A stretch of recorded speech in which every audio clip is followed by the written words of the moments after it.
ప్రభునామానికి మహిమ కలుగును గాక. అందరికీ వందనాలు చెల్లిస్తున్నాం. ఈ దినము కొంత వాక్యాన్ని ధ్యానిద్దాము. నిర్గమాకాండము 20వ అధ్యాయము 12వ వచనం మనం చదువుకున్నట్లయితే, నీ దేవుడైన యెహోవా నీకు అనుగ్రహించి దేశంలో నీవు దీర్ఘాయుష్మంతుడగునట్లు నీ తండ్రిని నీ తల్లిని సన్మానింపుము అనే మాటను మనము ఈ దినం కొంత వాక్యాన్ని ధ్యానించినట్లయితే, మరి నేటి దినంలో అనేక మంది యవనస్తులు, అనేక మంది ప్రజలు అకాల మరణాలు చెందుతూ ఉన్నారు. కారణం ఏమిటంటే వారు దేవుని యందు భయభక్తులు కలిగి లేకపోవటము అనే విషయం మనం గమనించాలి. ఇంకా మనం గమనించినట్లయితే మరి తల్లిదండ్రులను దూషించడము అనేది మనం చూస్తున్నాం. మనము భూమి మీద దీర్ఘాయుష్మంతులుగా ఉండాలంటే ఏం చేయాలి అనేది యెహోవా దేవుడు ఆనాటి ఇశ్రాయేలీయులకు మోషే ద్వారా తెలియజేశాడు. ఎన్నో ఆజ్ఞలను, చట్టాలను, శాసనములను వారికి తెలియచేశాడు. ఆ దిన ప్రజలు దేవుడైనటువంటి యెహోవాని దూషించారు, ఆయనకు వ్యతిరేకంగా పాపం చేశారు. కాబట్టే వారు ఆ దినాల్లో మరణం పొందారు. నేటి దినాలు కూడా పూర్ణ వయస్సు కాకముందే అనేకులు మధ్యలోనే మరణిస్తూ ఉన్నారు. కారణం ఏమిటంటే భయంకరమైన వ్యతిరేకత, భయంకరమైనటువంటి విరోధ భావము తల్లిదండ్రుల మీద బిడ్డలు కలిగి ఉంటున్నారు. కాబట్టి అకాల మరణాలు చెందుతున్నారు. మనము ఈ భూమి మీద దీర్ఘాయుష్మంతులు అవ్వాలంటే ఏం చేయాలి అనే విషయం మనం గమనిస్తే, మనకిచ్చిన తల్లిదండ్రులను మనము సన్మానించినట్లయితే భూమి మీద మనం దీర్ఘాయుష్మంతులు అవుతాము. మరి బైబిల్లో అబ్రహామును గమనించినట్లయితే, అబ్రహాము కాకముందు మొదటగా అబ్రహాం పేరు అబ్రాము. అబ్రాము అంటే గౌరవనీయుడైన తండ్రి. తరువాత దేవుడైన యెహోవా అబ్రహాముగా మార్చాడు, చేర్చాడు. అబ్రహాము అంటే విశ్వాసులకు తండ్రి, ఇంకా అనేక జనములకు తండ్రి అనే మాటను మనము చూస్తాము. కాబట్టి ఈ దినము అబ్రహామును గురించి కొన్ని విషయాలు మనం నేర్చుకోగలిగితే మనము దీవించబడతాము. అబ్రహాము తన తండ్రి అయిన తరహు మాటకు విధేయత చూపించాడు, తండ్రిని గౌరవించాడు. నీవు భూమి మీద దీర్ఘాయుష్మంతుడగునట్లు అంటే చిరకాలము జీవించాలి అని నీకు ఒకవేళ ఆశ ఉంటే ఏం చేయాలి? తల్లిదండ్రులను గౌరవించాలి. గౌరవించడము అనే పదాన్ని ఇంగ్లీష్లో హానర్ చేయడము అంటే వారిని సన్మానించడం అనే మాటను మనం చూస్తాము. మరి హానర్ చేయడము అంటే అబ్రహాము తండ్రిని హానర్ చేశాడు, గౌరవించాడు, సన్మానించాడు.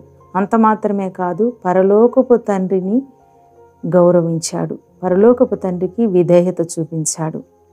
కాబట్టి అబ్రహామును బహుగా దీవించాడు.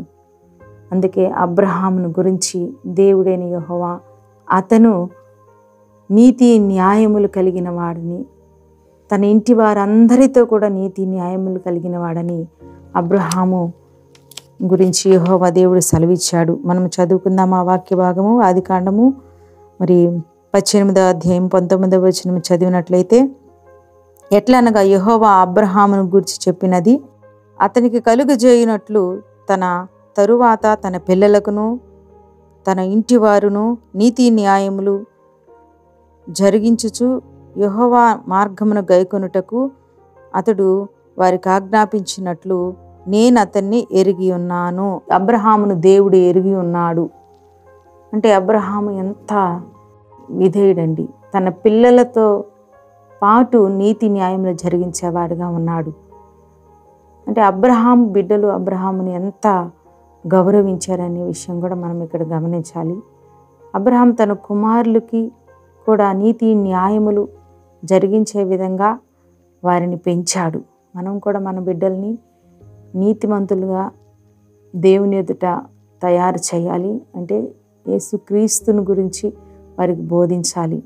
అప్పుడు మన బిడ్డలు దీర్ఘాయుష్మంతులు అవుతారు. అబ్రహాము కూడా దీర్ఘాయుష్మంతుడుగా ఉన్నాడు.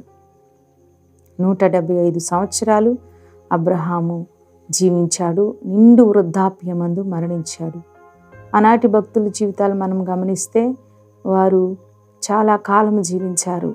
ఆదాము 930 సంవత్సరాలు జీవించాడు. ఇలాగ ఎంతోమంది భక్తులు, మోషే 120 సంవత్సరాలు జీవించాడు.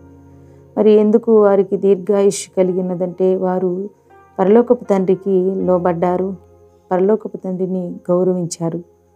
భూలోకములో ఉన్న తల్లిదండ్రులు కూడా వారు విధేయత చూపించారు, గౌరవించారు కాబట్టి వారికి దీర్ఘాయుష్షు కలిగింది. ఈ దినాన మనకందరికీ దీర్ఘాయుష్షు కలగాలంటే మనము మన తల్లిదండ్రులను ఖచ్చితంగా సన్మానించాలి. దానిని బట్టి దేవుడైన యెహోవా అబ్రహాముని బహుగా దీవించాడు.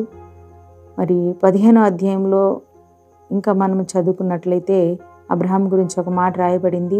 ఎట్లనగా అబ్రహాముకు నా సంగతిని దాచెదనా అనే మాట మనం చూస్తాము.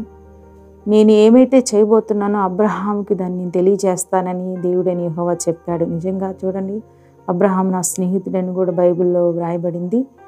కారణం ఏంటంటే అబ్రహాము దేవునితో అంత సంబంధ బాంధవ్యాలు కలిగి ఉన్నాడు. ఈ భూలోకంలో తన తండ్రి అయిన తెరహుని గౌరవించాడు. తెరహు ఏమి చెప్తే అది చేశాడు, ఏది చెప్తే అది తూచా తప్పకుండా పాటించాడు. కాబట్టి అబ్రహాము గొప్ప వంశానికి వారసుడయ్యాడు. మనమందరం కూడా అబ్రహాము సంతానమై ఉన్నాము. విశ్వాసులకు తండ్రి వారసుడు, నీతికి వారసుడు అబ్రహాము నా స్నేహితుడని దేవుడు తెలియజేసినట్లు ఈరోజు మనము కూడా ఈ భూమి మీద జీవించినంతకాలం మన తల్లిదండ్రులనే కాదు కానీ మన ఎదుటిన్న వారిని కూడా మరి అంటే గివ్ రెస్పెక్ట్, టేక్ రెస్పెక్ట్ అన్నట్లుగా మర్యాదలు ఇచ్చిపుచ్చుకునే విధంగా మనం జీవించాలి. వ్యతిరేక భావం లేకుండా మరి అందరి ఎడల మనము గౌరవప్రదంగా మనము జీవించాలనేదే ప్రభు చిత్తము.